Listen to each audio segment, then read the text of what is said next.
To your point about finding out the skills landscape of an organization at an aggregate and an individual level is relatively much easier today than it was 5, 10 years ago.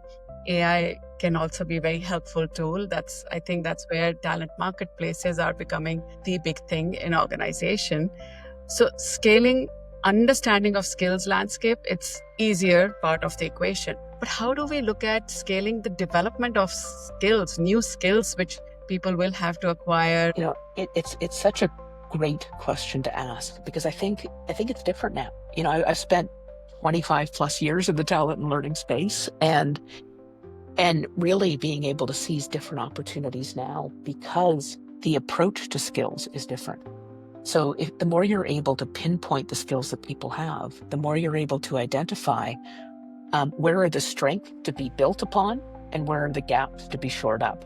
Now you're able to actually fine tune based on critical skills in the industry, based on critical gaps of an individual, and based on critical needs of an organization, right? So you're able to start to amp up the things that matter. The other thing that's different is that learning was often a one and done. Now it's much more of a focus on how do you build a skill? How do you apply it in action? And how do you continually practice it so that you're able to show that you have this strength that's building that is directly relevant to the organization?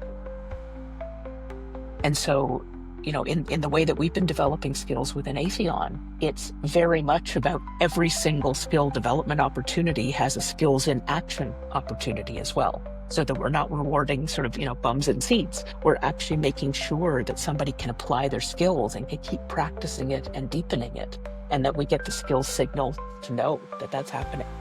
So every credential is based on skills applied. And, so I think that deliberateness around what do you know about what somebody's developing? How can you be sure? And how are you making sure that they're applying it in ways that matter? That's very different from even 5 or 10 years ago. And so the AI is giving us the ability to get finer on our insights, but also more deliberate in how we make sure that people are equipped. And then how do you, get a sense of what other skills they're developing, what skills are adjacent to the ones they're developing?